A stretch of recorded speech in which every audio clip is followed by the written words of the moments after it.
나이도 많지. 아유 진짜.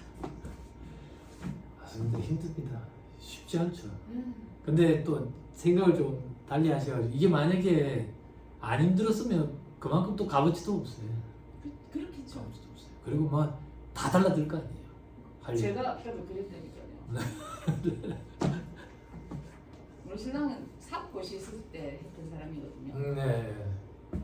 저희는 이렇게 앉았다가 누웠다가 앉았다가 누웠다가 이렇게만 했대요. 20명 뽑을 때 됐으니까.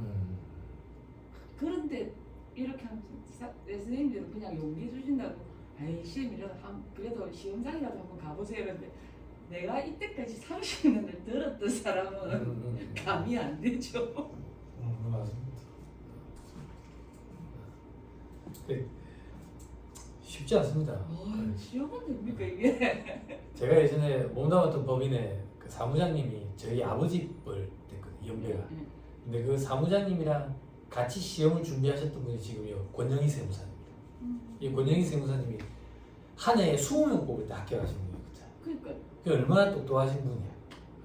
근데 이렇게 생각을 또 해봐야 돼. 지금은 그때에 비해서 많이 뽑거든. 많이 뽑거든. 근데 문제 수준 자체가 달라요. 문제 수준 자체가.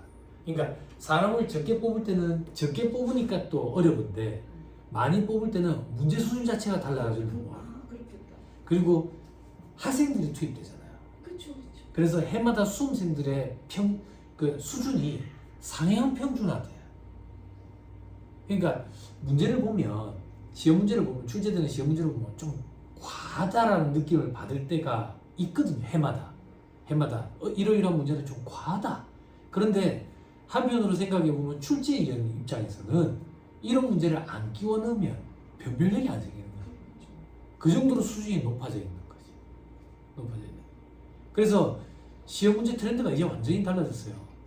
예전에는 단순 조문을 암기해가지고 맞다 틀렸다를 구분하는 거였으며 지금은 그렇게 단순 암기해가지고 문제 못 풀어요. 그럴 것 같더라고요. 수준 자체가. 결과에는 맞아. 20명 뽑을 때는 자기 말로는 그러니까 그래서 쉬웠다는 게 아니고 죽을 똥 살똥 했는데. 간단한 예를 하나 들면 상법 시험이 굉장히 어려워졌던 이유도 과거에는 단순 조문 위주로 암기 위주로 등장하다가 맞아요. 판례 위주의 시험으로 바뀌어버렸어요. 근데 그 계기가 원래 국세청에 서 문제 출제를 하다가 산업인력공단으로 이관되면서 상법 출제 교수님이 법대 교수님으로 바뀌어요. 그러면서 그게 판례가 등장을 해버리니까 이제 단순 암기가 안 되는 거지. 암기해가지고. 그러니까 양도 많은데 법 조문 암기만 한 거 가지고는 답이 없고 예규도 봐야 되고 판례도 살펴봐야 되고 이러니까는 양이 많지. 근데 이렇게 돼 가면 당장 합격과 동시에 일하는데 큰 무리는 없어질 거예요. 제가 볼 때는 그런 말들이 많거든요. 세무사 수습 기간이 너무 짧다고. 6개월 가지고 안 된다. 한 2년 하자. 이런 말들이 좀 있어요. 이런 말들이 좀 있는데 시험 문제 수준이 자꾸 이렇게 높아지면 굳이 그래까지 할 필요가 있을까라는 개인적인 생각도 좀 들어요. 근데 시험 문제 수준이 높아지는 게 현실과 동떨어진 게 등장하는 게 아니거든요. 수험생들이 시험 문제 수준이 높아진다라고 생각하는 거는 저거가 책에서 본 적이 없는 게 나오기 때문이거든. 근데 현직에 있는 사람들은 수험생 입장에서 책에서 본 적이 없지만 현직에 있는 사람들은 현업에서 이런 일들이 발생하고 있는데 이런 부분들이 또 있거든요. 이제 물론 이제 수호가 있는 책을 쓰는 저자들 입장에서 이제 고뇌에 사로잡히는 거죠. 어디까지 현업에서 벌어지는 일들을 반영을 시킬 거냐. 너무 많이 반영을 시켜버리면 수험생들 입장에서는 책이 어렵다. 시험에 안 나온 것도 책에다가 실어놨더라. 그건 너무 과하다. 이렇게 얘기하는 수험생이 또 발생하고 그런 걸 아예 안 실어버리면 저 책 봐가지고 시험 대비가 안 되더라. 그런 것들이 있는 거죠. 뭐 어찌 않겠어? 그렇죠. 쉬운 게 없죠. 그나마 이런 시험이 큰 진입장벽을 우리에게 만들어주고 있거든요. 법적으로. 그게 무슨 말이냐면 이 시험을 합격한다고 해서 우리가 당장 돈을 버는 건 아니에요. 그런데 우리나라에서는 이걸로 돈을 벌려면 이 자격증 있는 사람만 돈을 벌 수 있어요. 나머지 전부 다 명의대우로 잡혀가는 거예요. 형을 살아야 된다고.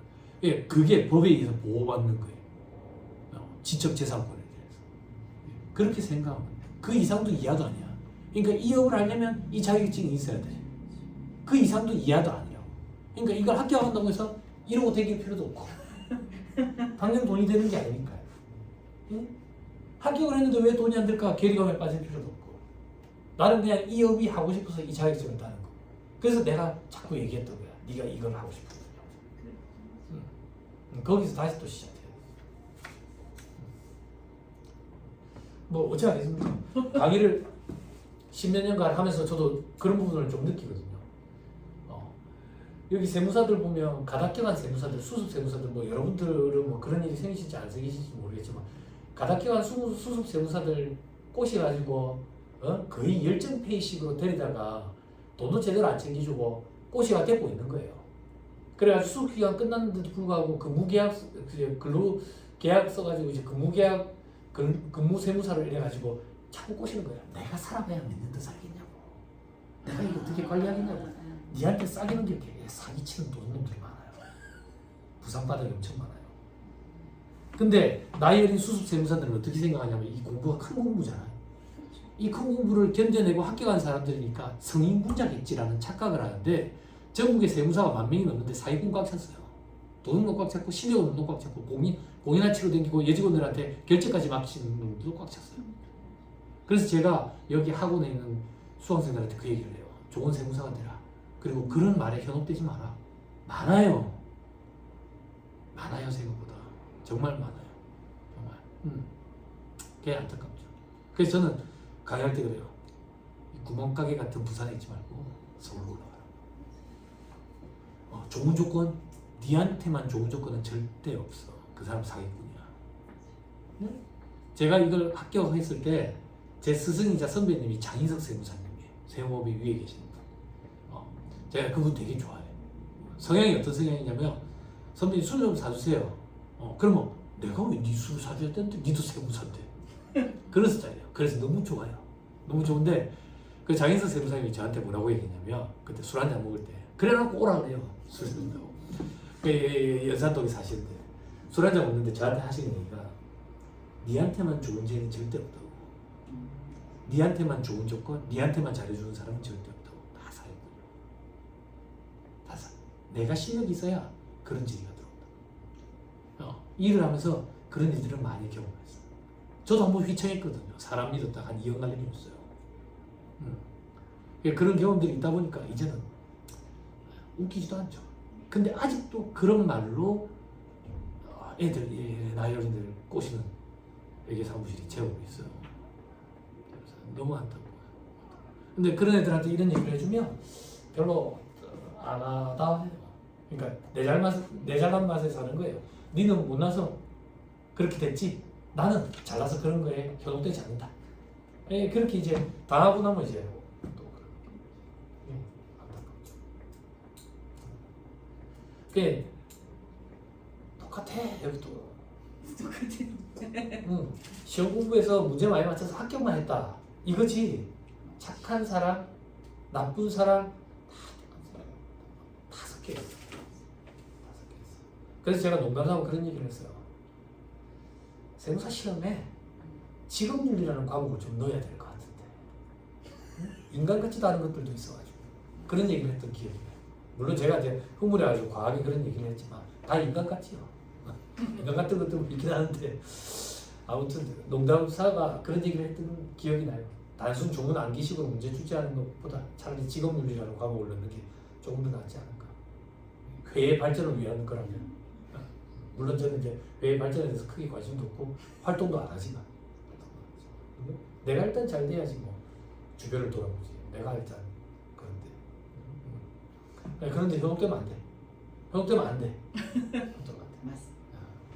정말 그래. 이제 이 학원에 이제 요즘에 사람이 적어서 그렇지 위에 방 올라가기 시작하면 이제 사람이 점점 많아져요. 사람이 점점 많아지면 그런 목적으로 여러분들에게 접근하기 위해서 오는 사람들도 있어요. 특히 2차반에 접근하러 오는 사람들이 있어요. 그런 것도 주의하고 나에게만 잘해주는 사람은 절대 없다. 절대 없다. 아무튼 합시다. 제 동기 세무사들 중에 동생들도 그래 좀 뒤통수 맞아가지고 빈털털이 돼가지고 고향 내려간 동생들도 있고 그래 그런 거 보면서 나는 조심해야 되겠다 싶었는데 저도 결국에는 그 꼴이 났죠. 눈먼 돈 없고 나에게만 절대 좋은 기회 이런 거 없어. 근데 이게 세무사 업계만 이런 게 아니에요. 8대 전문장에서 어디든 다 똑같아요. 의사, 변호사, 의사들도 그 브로커들이 있어요. 세팅 다 해놔놓고 의사만 이제 데리고 가는 거죠. 그 브로커가 원무과 직원부터 시작해서 간호사들까지 다 지가 꾸린 사람들이에요. 그 의사 하나 완전 바보 되는 거예요. 지 명의로 돈 한 푼 못 쓰는 거예요. 원장이라는 이름만 있지만. 이제 제가 그걸 보면서 느꼈어요. 아, 그쪽도 똑같구나. 세무사 업계만 그런 게 아니라. 한참 세무사 업계에 그런 일들이 제법 있었어요. 김해 다 차려놓고 이제 세무사한테 팔아넘기는 거예요. 그래갖고 1년 동안 장사하게 하고 그 다음부터 싹 빼가버리는 거예요. 사회공헌. 나에게만 좋은 기회는 절대 오지 않아. 자, 가시죠. 198페이지 기부금 한번 보세요. 기부금. 자, 기부금은 사업과 관련 없이 특수관계인 외의자에게 무상으로 지출하는 재산적 증여에 가입되어 있죠. 그렇죠? 여기에요. 사업과 관련 없이, 그죠? 거래 상대방 불특정 다수가 될 수도 있고 특정인이 될 수도 있고. 여기 보니까 불특정 다수라고 돼 있는데요. 그런 말은 없네. 그런 말은 없네. 특정인이 될 수도 있다. 그 특정인이 특수관계가 있을 수도 있어. 근데 방금 특수관계인 외의자라고 돼 있네. 특수관계가 있는데 거기가 기부금 대상단체면 기부금으로 봐줘. 그래서 위에 방 올라가면 여기서 조금 더 심도 있게 공부하겠다. 과로 이번에 의제기부금 이런 것도 위에 방과 사실 어렵다. 자, 그 다음 송금기속 시기에는 하나만 체크하세요. 과로 1번 현금주의. 기부금은 현금주의에 입각해 있다.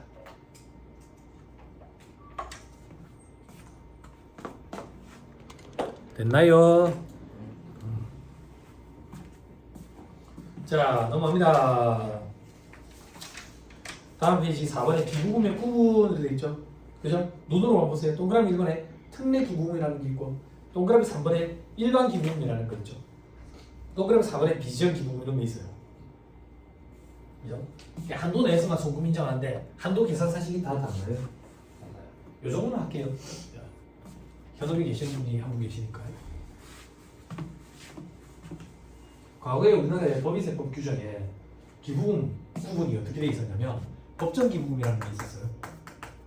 그리고 특례 기부금이라는 게 있었어요. 그리고 지정 기부금이라는 게 있었어요. 과거에. 근데 이 특례 기부금이 없어지면서 대부분은 법정 기부금으로 들어갔어요. 일부는 여기로 들어갔지만. 그래서 법정 기부금과 지정 기부금 이렇게 두 가지로 나뉜다고. 근데 법정 기부금은 한도 계산할 때 50% 곱하는 규정이 있거든. 그래서 다음 문제 이게 50% 한도 기부금. 그리고 지정 기부금은 10% 사회적 기부는 20% 한도로 곱하거든. 그래서 10% 한도 기부금 이렇게 용어가 바뀌었어요. 근데 이 용어가 다시 특례 기부금, 일반 기부금으로 용어가 바뀌었어요. 용어가 이렇게 바뀌어서 과거 얘기를 읽어보면 이런 기준으로 나온다고.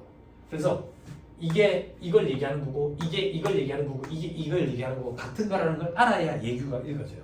현업에서 일을 할 때는. 물론 우리 수업 목적으로 초심자들은 요것만 지금 암기하면 돼요. 요것만. 특례 기부금 그리고 일반 기부금.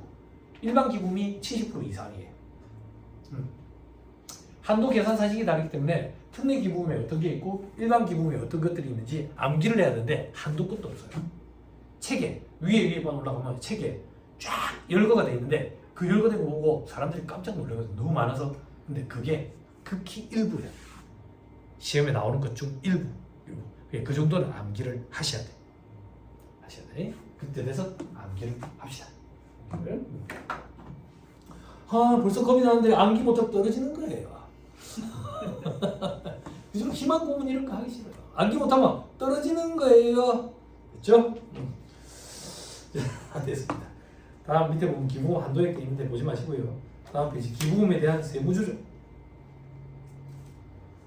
자, 1번 한도 초과액이 발생할 때는 송금 불산임 그리고 기타 사유 유출, 즉 사후 관리 안 한다 그 얘기예요. 됐죠? 자, 그 밑에 한도 미달액이 발생하면 한도 미달액이 발생하면 세무 조정 없다. 즉 결산 조정 사유다. 됐죠? 됐죠? 넘어갑니다. 자, 204페이지 단가상각비로 갑시다.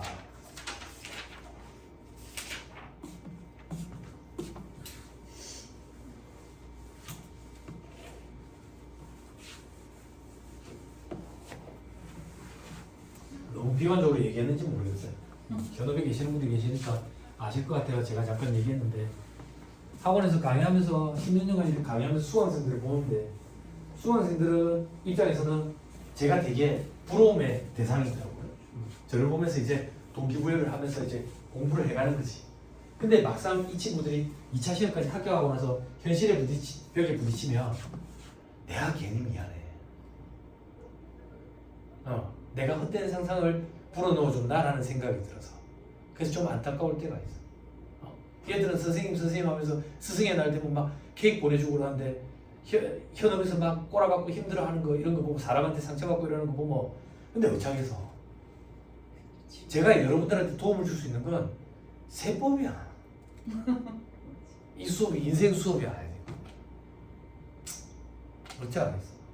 물론 저한테 수업을 들으신 분들이기 때문에 깨지지 않고 배웠으면 참 좋겠는데 이게 안 돼. 사기치려는 것들이 마음 먹으면 방어가 안 돼. 그런 일이 없길 바랄 뿐이에요. 그러면 좀 큰 물에 가세요. 서울. 그럼 갔다가 연구도 없고 돌아오면 여도 연구는 없어. 나중에 돌아와도 상관없어. 내 거래처 중에 서울에 있는 거래처들이 제법 있다니까. 지역에 상관없어. 지역에. 제가 예전에 몸담 같은 세우범위 위에 홍재구 세무사님은 지금 부회장님은 양도소득세 15 의뢰가 제주도에서 왔어. 우편물로. 네, 그런 거 상관없어. 아 왜 울어? 마음 찢어지게. 눈물 안 나온다. 어쩌지?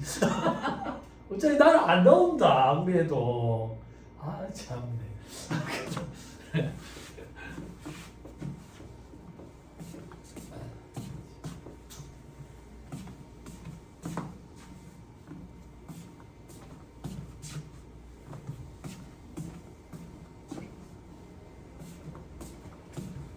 가늘고 길게 가는 직업 중에 제일 대표적이다. 제일 대표적. 그래 생각. 나 요즘에 되게 만족한다니까. 되게 만족해.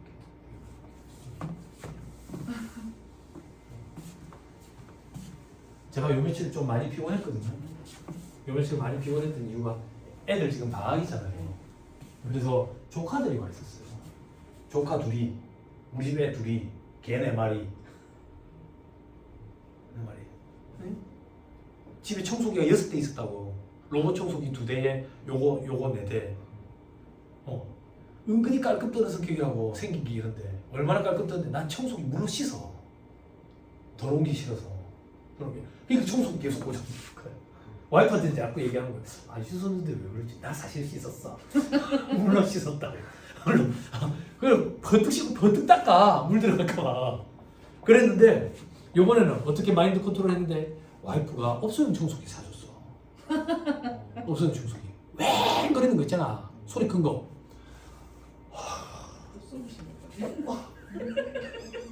내 손 같아. 내 손 같아.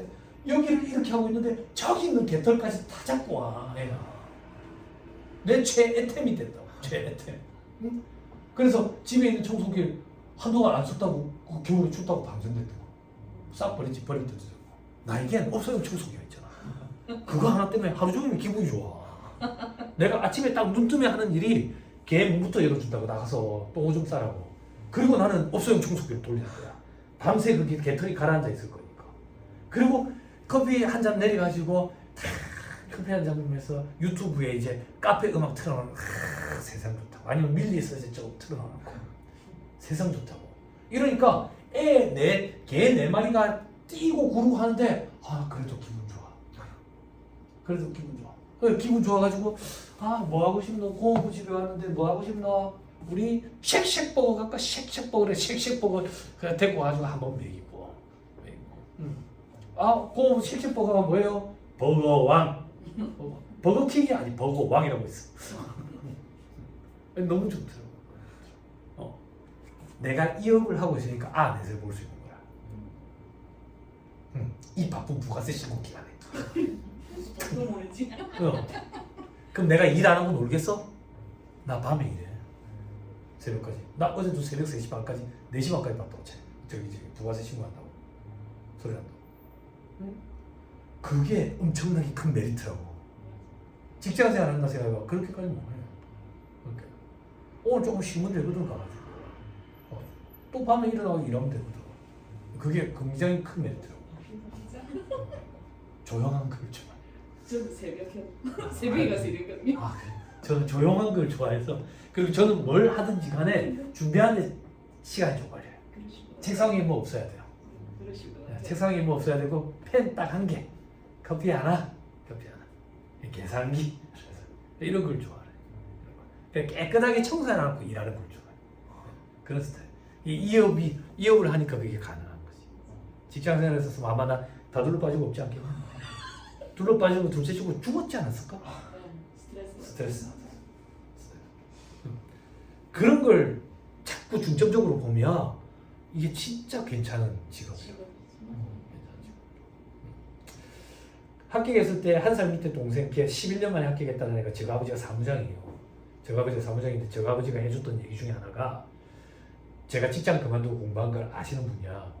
어떤 연유에서 시작했는지 몰라도 자기가 인생을 살고 그 어르신이 인생을 살면서 남한테 불신되지 않고 남한테 뭐 해코지 안 하고 정직하게 버는 돈으로 몇 안 되는 직업 중에 하나래. 잘 선택했다는데요. 지금은 그게 어떤 말인지 안 와닿겠지만 시간이 지나면 그게 무슨 말인지 이해될 거예요. 이제 10몇 년이 지나니까 이제 이해가 돼. 너도 지금 공감은 안 되겠지. 공감은 안 되는데 너 같은 애들은 어떻게 동기부여하면 되는지 알아? 큰 언니가 너보다 연배가 훨씬 많으시잖아? 그지? 근데 공부하러 와 계시지. 이게 그 정도로 메리트가 있는 거야. 그렇게 생각합니다. 위에 방 올라가면 검은 머리 새알리는 게 빠른 분들이 오셔. 그분들이 그 연세에 왜 하러 오시겠어? 그 정도로 메리트가 있는 거야. 그래 생각하고 동기부여하면 돼. 근데 사람들이 그러거든. 내가 이미 나이가 많은데 지금 따가서 뭐 하겠어요? 그래도 따놓으면 좋다고. 자, 강가사학비 보세요. 강가사학비 우리 회계 시간에 결산준정 사항인데 회계 시간에 여러분들 정액법에 의한 강가사학비 계산하는 거 배웠죠? 그죠? 정액법에 의한 강가사학비 계산 방식을 내렸죠? 그죠? 어떻게 취득가액 여기서 잔존가치 차감하죠? 그죠? 내용 요소로 나누죠. 곱하기로 바꾸면 내용 요소보다 1이죠. 이거 했던 거 모르겠다. 그죠? 자, 잔존가치는 뭔데? 내용 요소 끝나는 시점에 고물상에 갖다 팔면 받을 수 있는 금액. 그게 잔존가치라고. 그죠? 자, 제가 집에 가는 길이에요. 고물상 아저씨랑 마주쳤어요. 그 얘기 했었어요? 고물상 아저씨가 저한테 그래요. 삼촌아 어디 가는 길인데? 그 사무실에 쓸 기계장치 하나 사가지고 가는 길이에요. 그런다 삼촌아. 그거 몇 년 쓸 건데? 5년 쓸 거예요. 5년. 그래? 그럼 5년 쓰고 내한테 와가지고 팔아라. 그럼 내가 잔존가에 100원 쳐줄게. 100원 쳐줄게. 됐어요? 취득가액 얼마인데? 1,000원이라고 가져갈게. 요렇게 감가상각비 이렇게 계산하지. 그치? 세법의 입장을 이렇게. 취득가액 1,000원 주고 사왔다며. 그렇죠. 취득가액 1,000원. 잔존가액 이렇게 인정 안 해. 왜 인정 안 하는데? 5년 썼어. 5년 쓰고 나서 기계장치를 갖고 고무상에 찾아갔어. 아저씨 안녕하세요. 그러니까 고무상 아저씨가 나한테 그러는 거야. 처음 뵙겠습니다. 이게 무슨 말인데? 잔존가치 100원 이게 망고 내 생각이야. 5년 내면서 5년 너 군생활 어디서 했냐? 보급이 뭐야? 저게 뭐였어? 주특기가 통신병?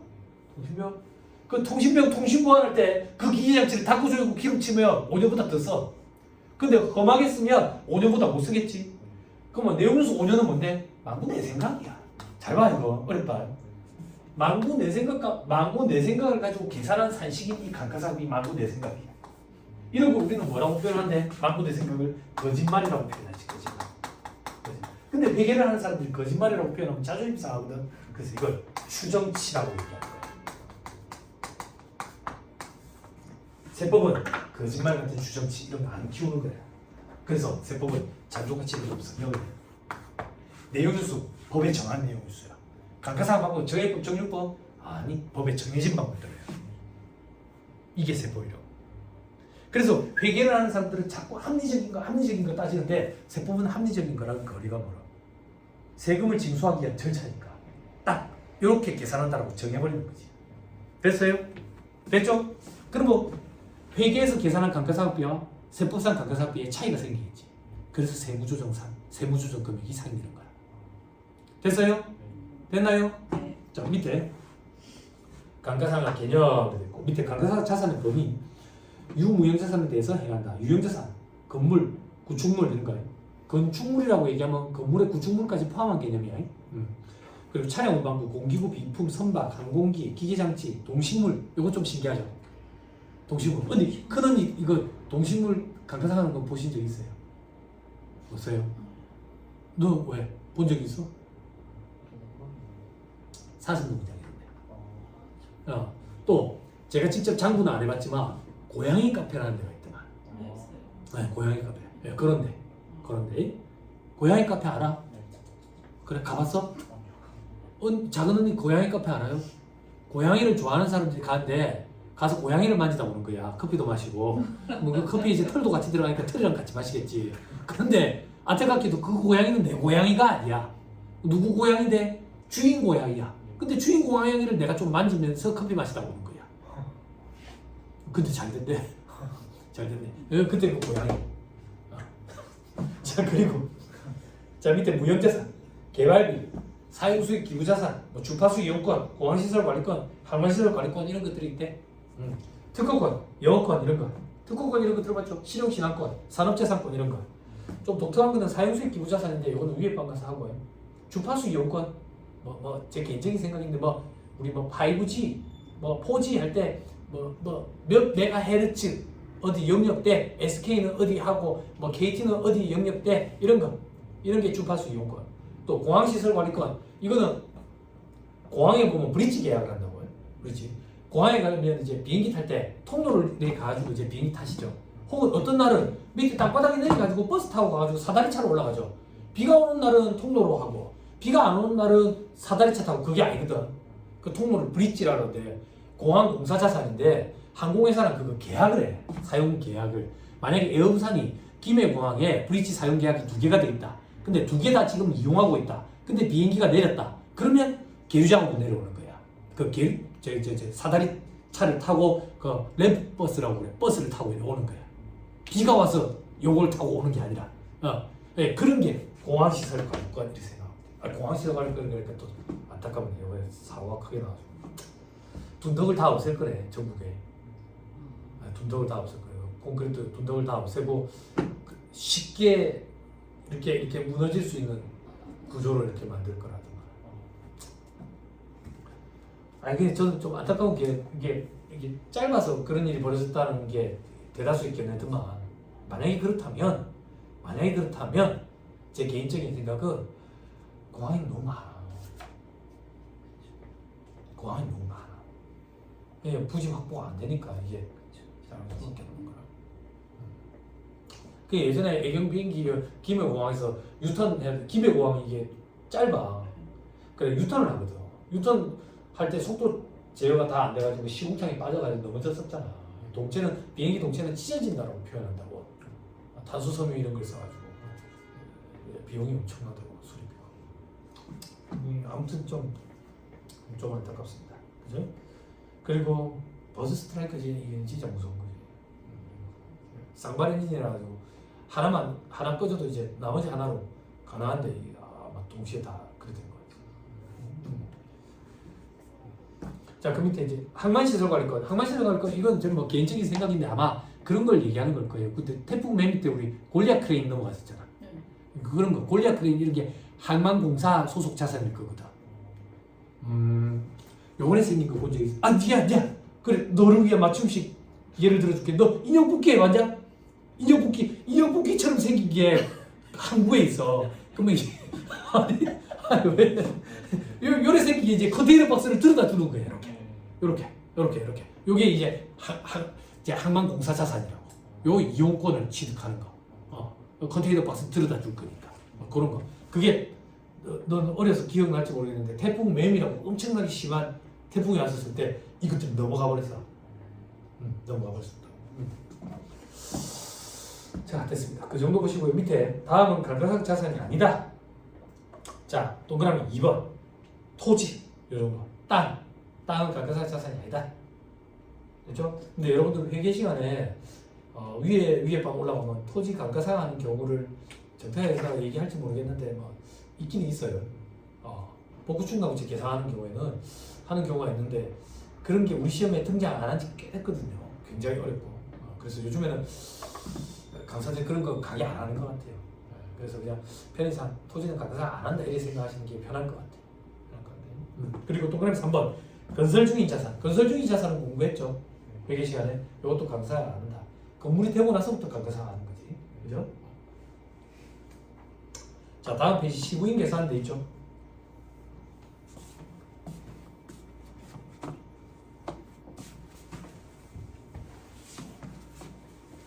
자, 7번. 자, 이거 북이야, 북. 장부. 회사가 계산한 거. 요건 텍스야, 텍스. 세법. 회사가 계산한 감가상비. 그리고 세법은 한도라. 한도.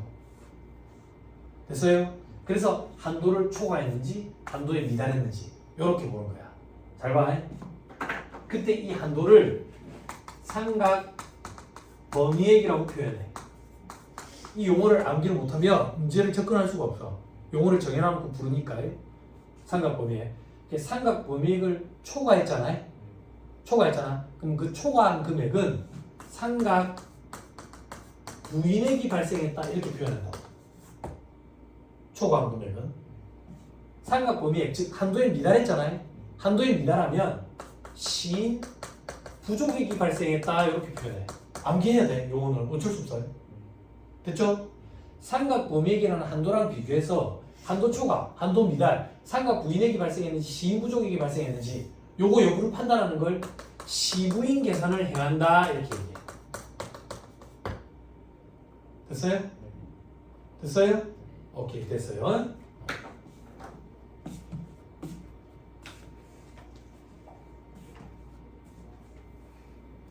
그래서 세무조정 보니까 삼각 부인액이 발생하면 한도 초과된 건 송금불산입하고 유보처분해. 왜 유보처분합니까? 감가상각 누계액이라는 자산 차감 계정을 건드리기 때문에 회계상 자산과 세법상 자산의 차이를 일으키거든. 그렇기 때문에 유보로 세무조정하는 거야. 한도에 미달하면요 세무조정 사항이 없다고. 결산조정은 사유이기 때문에. 됐나요? 됐지요? 그렇죠? 넘어갑니다. 다음 페이지 감가상 제도의 특징 결산조정 사항이다. 207페이지 삼각 범위에 5.1에 계산 요소가 되어 있죠. 계산 요소에 취득가액, 내용 요소, 잔존가액이 되어 있죠. 7번. 취득가액, 내용 요소, 잔존가액이 되어 있죠. 그죠? 됐나요?